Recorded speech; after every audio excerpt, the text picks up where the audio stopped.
राष्ट्रीय शैक्षिक अनुसंधान और प्रशिक्षण परिषद की केंद्रीय शैक्षिक प्रौद्योगिकी संस्थान द्वारा प्रस्तुत है कक्षा 6 की हिंदी की पाठ्य पुस्तक भारती भाग 1 में संकलित नैतिक शिक्षा पर आधारित कहानी हार की जीत।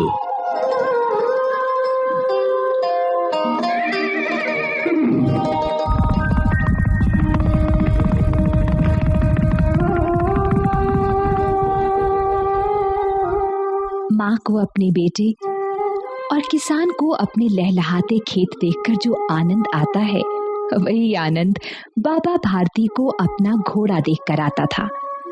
भगवत भजन से जो समय बचता वो घोड़े को अर्पण हो जाता। वो घोड़ा बड़ा सुंदर था, बड़ा बलवान। उसके जोड़ का घोड़ा सारे इलाके में न था। बाबा भारती उसे सुल्तान कहकर पुकारते, अपने हाथ से खरहरा करते, खुद दाना खिलाते और देख देख कर प्रसन्न होते थे। उन्होंने रुपया, माल, असबाब, जमीन आदि अपना सब कुछ छोड़ दिया था, यहाँ तक कि उन्हें नगर के जीवन से भी घृणा थी। अब गांव से बाहर एक छोटे से मंदिर में रहते और भगवान का भजन करते थे। मैं सुल्तान बिना नहीं रह सकूंगा। उन्हें ऐसी भ्रांति सी हो गई थी। वे उसकी चाल पर लट्टू थे। कहते, ऐसा चलता है जैसे मोर घटा को देखकर नाच रहा हो।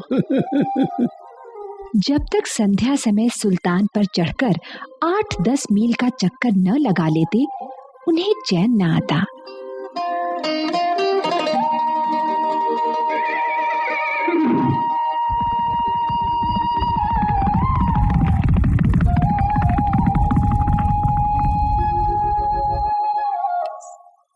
खड़क सिंह उस इलाके का प्रसिद्ध डाकू था।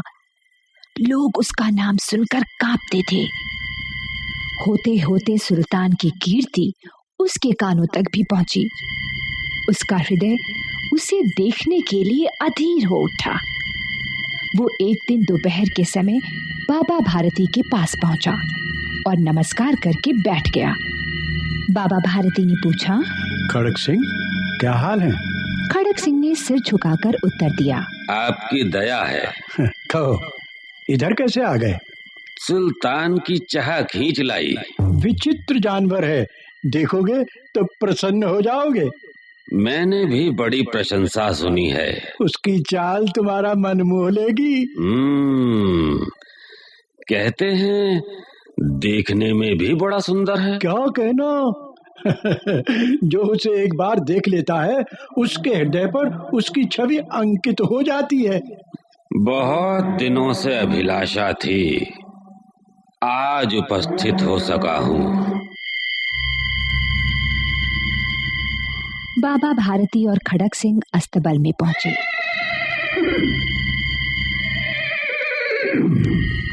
बाबा ने घोड़ा दिखाया घमंड से। खड़क सिंह ने घोड़ा देखा आश्चर्य से। उसने सहस्रों घोड़े देखे थे, परंतु ऐसा बांका घोड़ा उसकी आंखों से कभी न गुजरा था।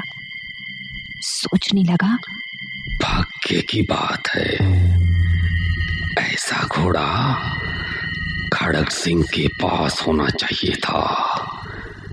इस साधु को ऐसी चीजों से क्या लाभ।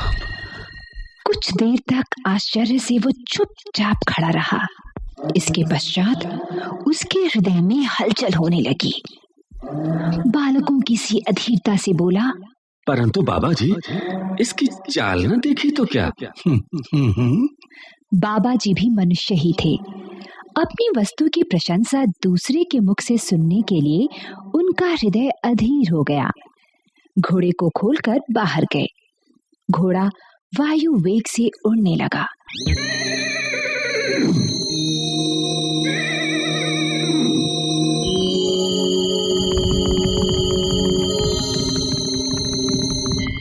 डाकू था और जो वस्तु उसे पसंद आ जाए उस पर वो अपना अधिकार समझता था। उसके पास बाहुबल था और आदमी थे। जाते जाते उसने कहा, बाबा जी, मैं ये घोड़ा आपके पास न रहने दूंगा।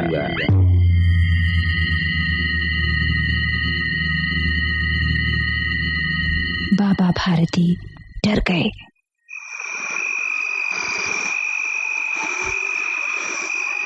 अब उन्हें रात को नींद न आती।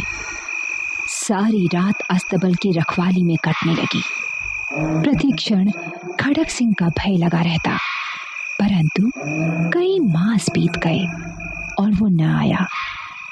यहाँ तक कि बाबा भारती कुछ असावधान हो गए और इस भय को स्वप्न के भय की नाई मिथ्या समझने लगे।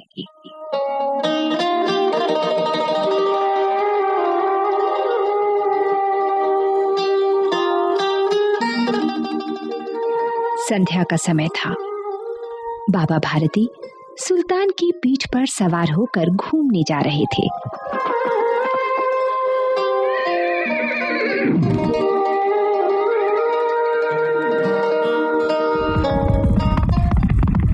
इस समय उनकी आंखों में चमक थी, मुख पर प्रसन्नता। कभी घोड़े के शरीर को देखते, कभी उसके रंग को, और मन में फूले न समाते थे। सहसा एक ओर से आवाज आई, ओ बाबा, इस कंगले के सुनते जाना। आवाज में करुणा थी।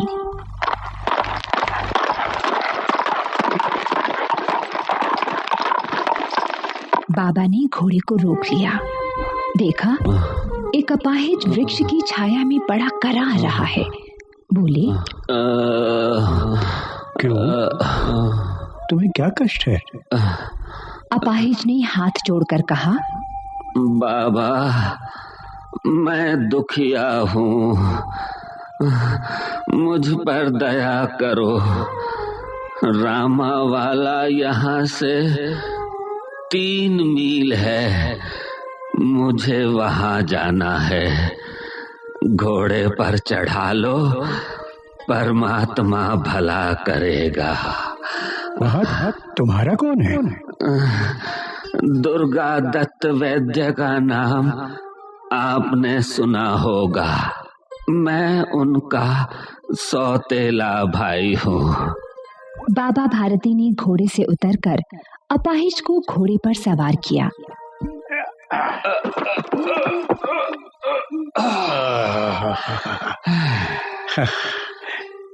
और स्वयं उसकी लगाम पकड़कर धीरे धीरे चलने लगे।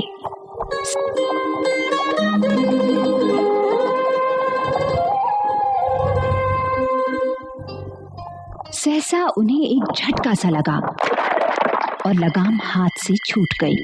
उनके आश्चर्य का ठिकाना न रहा जब उन्होंने देखा कि अपाहिज घोड़े की पीठ पर तन कर बैठा है और घोड़े को दौड़ाए लिए जा रहा है।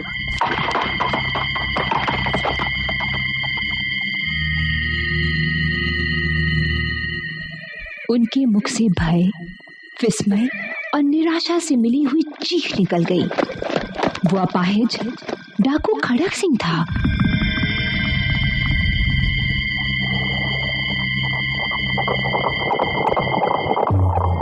बाबा भारती कुछ देर तक चुप रहे और इसके पश्चात कुछ निश्चय करके पूरे बल से चिल्लाकर बोले, जरा ठहर जाओ। खड़क सिंह ने ये आवाज सुनकर घोड़ा रोक लिया और उसकी गर्दन पर प्यार से हाथ फेरते हुए कहा, बाबा जी, ये घोड़ा अब न दूंगा। परंतु एक बात सुनते जाओ। खड़क सिंह ठहर गया। बाबा भारती ने निकट जाकर उसकी ओर ऐसी आंखों से देखा जैसे बकरा कसाई की ओर देखता है और कहा, ये घोड़ा तुम्हारा हो चुका है।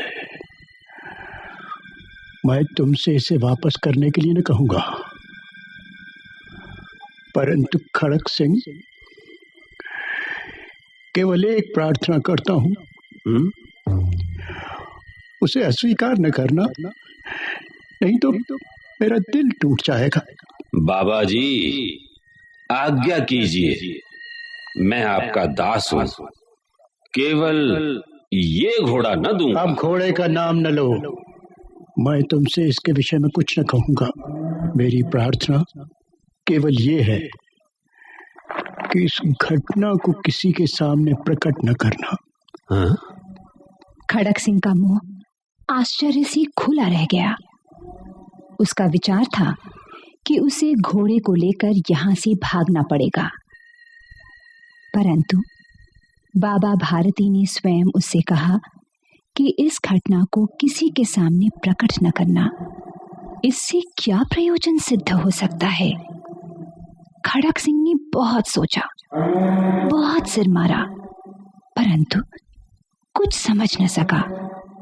हार कर उसने अपनी आंखें बाबा भारती के मुख पर गड़ा दी और पूछा, बाबा जी, इसमें आपको क्या डर है? सुनकर बाबा भारती ने उत्तर दिया, लोगों को यदि इस घटना का पता लग गया तो वे किसी दीन दुखी पर विश्वास न करेंगे। ये कहते कहते उन्होंने सुल्तान की ओर से इस तरह मुंह मोड़ लिया जैसे उनका उससे कभी कोई संबंध ही न रहा हो। बाबा भारती चले गए, परंतु उनके शब्द खड़क सिंह के कानों में उसी प्रकार गूंज रहे थे। सोचता था, कैसे ऊंचे विचार हैं, कैसा पवित्र भाव है। उन्हें इस घोड़े से प्रेम था। इसे देखकर उनका मुख फूल की नाई खिल जाता था। कहते थे, इसके बिना मैं रह न सकूंगा। इसकी रखवाली में वे कई रात सोए नहीं, भजन भक्ति न कर रखवाली करते रहे। परंतु आज उनके मुख पर दुख की रेखा तक न दिखाई पड़ती थी। उन्हें केवल ये ख्याल था कि कहीं लोग दीन दुखियों पर विश्वास करना न छोड़ दें। ऐसा मनुष्य मनुष्य नहीं, देवता है।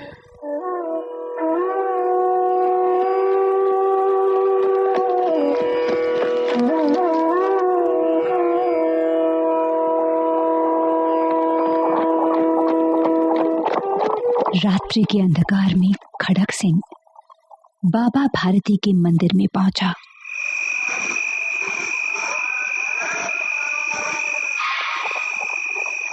चारों ओर सन्नाटा था। आकाश में तारे टिमटिमा रहे थे। थोड़ी दूर पर गांव के कुत्ते भौंक रहे थे। मंदिर के अंदर कोई शब्द सुनाई न देता था। खड़क सिंह सुल्तान की बाग पकड़े हुए था। वो धीरे धीरे अस्तबल के फाटक पर पहुंचा। फाटक खुला पड़ा था। किसी समय वहां बाबा भारती स्वयं लाठी लेकर पहरा देते थे, परंतु आज उन्हें किसी चोरी, किसी डाके का भय न था। खड़क सिंह ने आगे बढ़कर सुल्तान को उसके स्थान पर बांध दिया।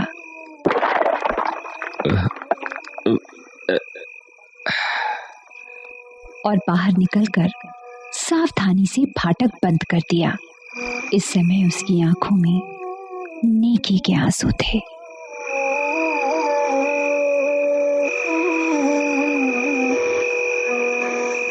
रात्रि का तीसरा पहर बीत चुका था। चौथा पहर आरंभ होते ही बाबा भारती ने अपनी कुटिया से बाहर निकल ठंडे जल से स्नान किया। उसके पश्चात इस प्रकार जैसे कोई स्वप्न में चल रहा हो, उनके पांव अस्तबल की ओर बढ़े, परंतु फाटक पर पहुंचकर उनको अपनी भूल प्रतीत हुई। साथ ही घोर निराशा ने पांव को मन भर का भारी बना दिया। वे वहीं रुक गए। घोड़े ने अपने स्वामी के पांव की चाप को पहचान लिया और जोर से हिनहिनाया। अब बाबा भारती आश्चर्य और प्रसन्नता से दौड़ते हुए अंदर घुसे और अपने प्यारे घोड़े के गले से लिपटकर इस प्रकार रोने लगे मानो कोई पिता बहुत दिन से बिछड़े हुए पुत्र से मिल रहा हो। बार बार उसकी पीठ पर हाथ फेरते, बार बार उसके मुंह पर थपकियां देते। फिर वे संतोष से बोले, अब कोई दीन दुखियों की सहायता से मुंह न मोड़ेगा।